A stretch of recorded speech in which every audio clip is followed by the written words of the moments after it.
नमस्कार दोस्तों, एक बार पुनः स्वागत करूंगा आपके अपने चैनल में। और जैसा कि आप लोग जानते हैं कि रिटन एग्ज़ाम हमारा हो चुका है और ज़ोरों शोरों से हम लोग लगे हुए हैं अपने पीआरटी के इंटरव्यूज़ के लिए। तो इस वीडियो में हम लोग बात करने वाले हैं केंद्रीय विद्यालय प्राइमरी टीचर का जो इंटरव्यू है उसके बारे में। कुछ इम्पॉर्टेंट चीज़ें हैं जिसके बारे में आप लोग मुझसे पूछ रहे थे और मैंने भी सोचा कि इस पर एक वीडियो बना दिया जाए। देखिए, सबसे पहले बात कर लेते हैं कि पहला क्वेश्चन आ रहा था कि जो हमारा डेमो होगा वो किस सब्जेक्ट में हमें देना चाहिए। टीचिंग डेमो के लिए बेस्ट सब्जेक्ट कौन सा रहेगा, इसको देख लेते हैं। फिर दूसरी बात इस पर बात करेंगे कि एनसीईआरटी बुक आपको बोर्ड वहाँ पर जो आपका ले रहे हैं इंटरव्यू, वो बोर्ड आपको बुक उपलब्ध कराएगा या नहीं कराएगा, है ना। इन बातों पर अभी हम लोग चर्चा करेंगे। सबसे पहले हम लोग देख लेते हैं क्लास 1 और 2 में हमारे पास कौन कौन से सब्जेक्ट हैं। हिंदी है, इंग्लिश है, मैथ्स है। यहाँ पर ईवीएस नहीं होती, जैसा कि मैंने पहले बताया। क्लास 1 एंड 2 में ईवीएस की किताब नहीं चलती एनसीईआरटी की। क्लास 3, 4, 5 में 4 सब्जेक्ट हमारे पास होते हैं, हिंदी, इंग्लिश, मैथ और ईवीएस। ठीक है। तो अब हमें इनमें से पहली चीज़ तो ये है कि टीचिंग डेमो के लिए बेस्ट सब्जेक्ट कौन सा है। कौन सा ऐसा सब्जेक्ट है जिसमें अगर आप ये अपना डेमो देंगे तो आपको ज़्यादा मार्क्स मिलेंगे। ठीक है। और एक दूसरी समस्या ये भी है कि हिंदी मीडियम वाले, है ना, हिंदी मीडियम वाले जो बच्चे हैं वो टोटल इंग्लिश तो नहीं बोल पाते। तो ऐसा कौन सा सब्जेक्ट है कि अगर आप पढ़ा रहे हैं तो उसमें थोड़ी थोड़ी हिंदी भी चल जाए, थोड़ा थोड़ा इंग्लिश भी चल जाए, आप मिक्स करके पढ़ा सकते हो जिससे आपको ज़्यादा अच्छे नंबर मिलें। बोर्ड आपसे प्रभावित हो जाए आपकी बातों से कि हाँ ठीक है, दोनों लैंग्वेज में जो है हमारा टीचर है वो पढ़ा रहा है। तो इस बारे में हम लोग बात करने वाले हैं। देखिए, पहली चीज़ तो ये है कि हो सकता है कि अगर आप इंटरव्यू देने जाओ तो डेमो के लिए वो आपसे खुद आपको सब्जेक्ट या टॉपिक बता दें। ठीक है। अगर वो खुद कह देते हैं कि आप लोग मुझे हिंदी में एक पोएम करके दिखाइए, हिंदी की एक पोएम करके दिखाइए, ठीक है, या वो आपसे कह देते हैं कि इंग्लिश की एक पोएम करके दिखाइए, या फिर मैथ्स का कोई टॉपिक मुझे ये पढ़ा कर दिखाइए, तो ये तो एक बात हो गई। जो अगर वो ऐसा कह देते हैं तो फिर आपको उनके हिसाब से करना पड़ेगा।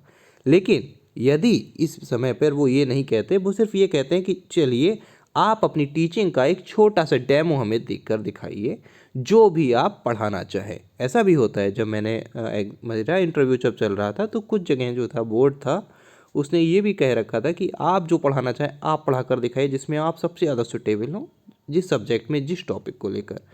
और कुछ जगह पर ऐसा भी हुआ था कि बोर्ड ने खुद बताया था कि ये टॉपिक या ये पोएम कराकर या पढ़ाकर दिखाइए।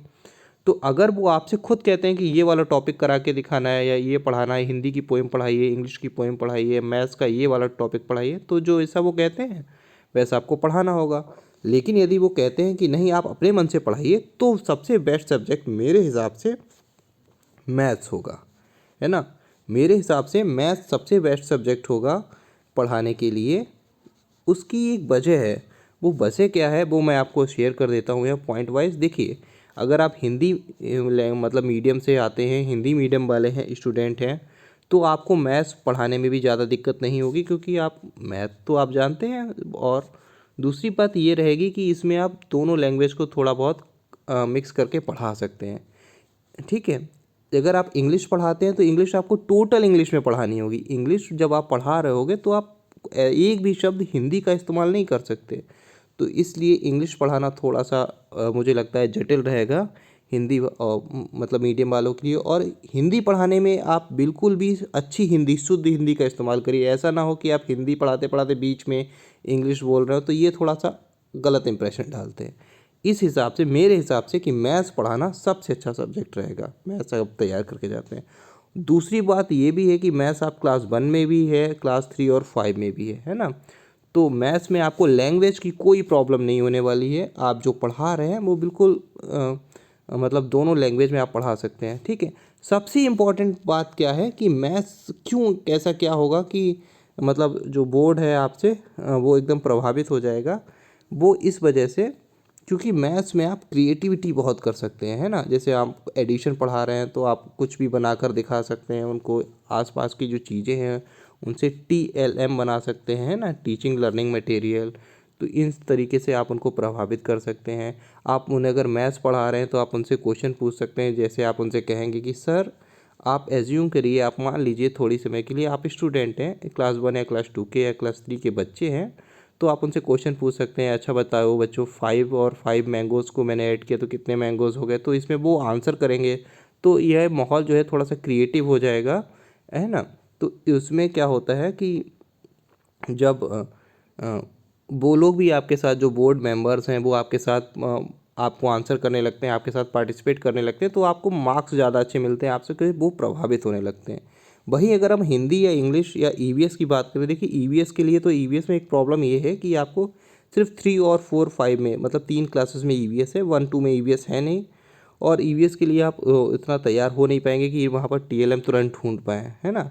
हिंदी इंग्लिश की पोएम आप करा सकते हैं, लेकिन इसमें क्रिएटिविटी बहुत ज़्यादा नहीं रहती, क्योंकि इसमें बोर्ड मेंबर पार्टिसिपेट नहीं करते। आप सिर्फ वहाँ पर खड़े हो जाओगे और अपने हिसाब से पोएम करके दिखा पाओगे, ठीक है। तो अगर अगर वो आपको ये छूट देते हैं, अगर आपको वो चॉइस करने का बोलते हैं कि आपको कौन सा टॉपिक पढ़ाना है, तो मेरे हिसाब से आप मैथ्स लो। मैथ्स पढ़ाओगे तो आपका लैंग्वेज वाला जो वेरिएशन है वो बिल्कुल ख़त्म हो जाएगा। आप ज़्यादा क्रिएटिव होकर पढ़ा सकते हो, है ना। और आप अपनी टीचिंग में बोर्ड मेंबर को भी इन्वॉल्व कर सकते हो, तो ये बहुत इंपॉर्टेंट पॉइंट है ना। तो मेरे हिसाब से बेस्ट टीचिंग जो सब्जेक्ट है वो मैथ्स है, और ये 3 में भी है, मतलब 3 to 5 में भी है और 1 और 2 में भी है। तो मैथ्स पढ़ाना बहुत अच्छा रहेगा। तो टीचिंग के लिए, डेमो के लिए बेस्ट सब्जेक्ट है मैथ्स, ठीक है। तो यहाँ पर जो सब्जेक्ट है हमारा, जो सबसे अच्छा है वो मेरे हिसाब से मैथ्स है। लेकिन अगर आप किसी और सब्जेक्ट में ज़्यादा कंफर्टेबल हैं तो आप उसको भी पढ़ा सकते हैं, ऐसा नहीं कि आपको मैथ्स ही पढ़ाना है। और यदि वो आपसे खुद कहते हैं कि ये वाली पोएम करा के दिखाइए, या ये हिंदी में या इंग्लिश में कोई पोएम कराइए, या कोई सब टॉपिक पढ़ाइए, या कोई सब्जेक्ट पढ़ाइए, तो जब फिर वो जो कह रहे हैं वही आपको पढ़ाना होगा, ठीक है। दूसरा प्रश्न ये बार बार उठ रहा था कि एनसीईआरटी बुक्स बोर्ड आपको देगा या नहीं देगा, इस बारे में सर बताइए। तो देखिए, ये पूरी तरीके से डिपेंड ऑन बोर्ड, जो आपका बोर्ड मेंबर्स हैं उन पर डिपेंड करेगा कि वो आपको एनसीईआरटी की बुक्स वहाँ पर अवेलेबल कराएंगे या नहीं कराएंगे, ठीक है। कुछ जगह पर जब पिछली बार ये वैकेंसीज आई थी और इंटरव्यूज़ हुए थे, तो सन 2017 वाले भी, 18 वाले भी, तो उसमें ये हुआ था कि कुछ जगह पर तो किताबें बुक उपलब्ध कराई गई थी और कुछ जगह पर नहीं दी गई थी। तो ये डिपेंड ऑन आपके जो बोर्ड मेंबर्स हैं उन पर डिपेंड करेगा कि वो आपको बुक उपलब्ध कराएंगे या नहीं कराएंगे, ठीक है। आपको क्या करना है, आपको इस तरीके की तैयारी कर कर जानी है कि वो आपको बुक की वहाँ पर ज़रूरत ना पड़े, ठीक है। आपको बुक की कोई नीड ना हो, आप ऐसे तैयार करके जाइएगा प्राइमरी के लिए, पीआरटी के लिए, कि आपको किताब की कोई ज़रूरत ना हो, आप इतने परफेक्ट हों कि आप बिना किताब कर भी पढ़ा सकते हैं। और वजह क्या है, मैथ सब्जेक्ट लेने में फ़ायदा एक ये भी है कि अगर आपको कुछ पढ़ाना है तो आपको उसके लिए किताब की ज़रूरत नहीं पड़ेगी। जैसे आपको एडिशन पढ़ाना है ना, तो एडिशन में भी आपको बुक की ज़रूरत नहीं पड़ेगी। मल्टीप्लिकेशन पढ़ाना है, सब्ट्रैक्शन पढ़ाना है, इसमें आपको बुक की ज़रूरत नहीं पड़ेगी, तो आप बुक पर डिपेंड नहीं रहेंगे, परेशान मत होइएगा, ठीक है। इसीलिए मैं कह रहा था कि मैथ्स पढ़ाना सबसे बेटर रहेगा। इसमें आपकी दोनों लैंग्वेज चेक हो जाएंगी जब आप मैथ्स पढ़ाओगे। तो ये जो बुक वाली बात है, तो बुक वाली बात तो ये आपकी जो है बोर्ड पर डिपेंड करेगी कि वो आपको बुक देंगे या नहीं देंगे। अगर आपको मैथ्स पढ़ा, मतलब आप इस तरीके से तैयार होकर जाइए कि आपको जो है ज़रूरत ना पड़े। मैथ्स पढ़ाएंगे तो आप बुक पर भी डिपेंड नहीं रहेंगे, आपकी दोनों लैंग्वेज चेक हो जाएंगी, आप ज़्यादा क्रिएटिव हो जाएंगे। तो ज़्यादा सही रहेगा कि आप बुक के भरोसे ना रहें कि आपको मिलेगी या नहीं मिलेगी। 95% मतलब ये आप ये मान के चलिए 80% जो है किताब आपको नहीं मिलेगी, आपको बिना किताब ही पढ़ाना पड़ेगा। क्योंकि देखिए, बात ये होती है कि अच्छा टीचर वो है जो किताब को बार बार किताब देख रहे हैं, बार बार किताब खोल रहे हैं, ऐसा नहीं होना चाहिए। इतना 20 मिनट आपको मिलेंगे, 20 मिनट में आप कितनी किताब खोलेंगे, कितना देखेंगे, है ना।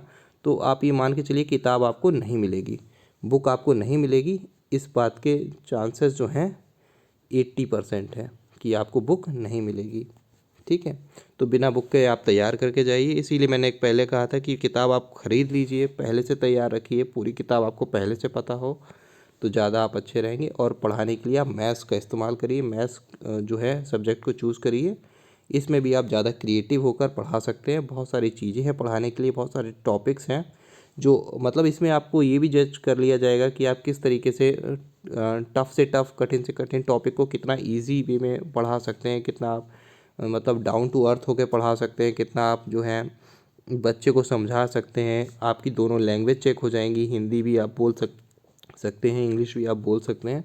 तो ये सारी चीज़ें जो हैं आपकी मैथ्स में चेक हो जाएंगी। तो सबसे बढ़िया सब्जेक्ट है मैथ्स पढ़ाने के लिए।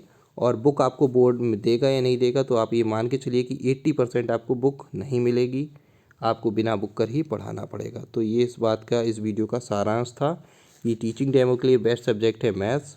और बुक आपको बोर्ड देगा या नहीं देगा, तो 80% मान के चलिए बुक आपको बोर्ड नहीं उपलब्ध कराएगा। यही इस वीडियो को बनाने का मकसद था। अगर वीडियो आपको अच्छी लगी हो तो प्लीज़ लाइक और शेयर सब्सक्राइब कर लीजिएगा चैनल को। मैंने पूरी प्लेलिस्ट बना रखी है, प्लेलिस्ट है आपकी इंटरव्यू के लिए, ठीक है। लगभग 20 वीडियोस हैं, उस पर ज़रूर देख लीजिएगा कि कौन कौन से क्वेश्चंस हैं, बायोडाटा फॉर्म कैसे भरा जाएगा और इम्पॉर्टेंट क्वेश्चन क्या है जो पूछे जा सकते हैं। केवीएस के बारे में काफ़ी जानकारी उसमें है, जो केवीएस की स्थापना कब हुई थी, कौन सी प्रार्थना है, केवीएस में कमियां क्या हैं, तो उन सबको भी देख लीजिएगा।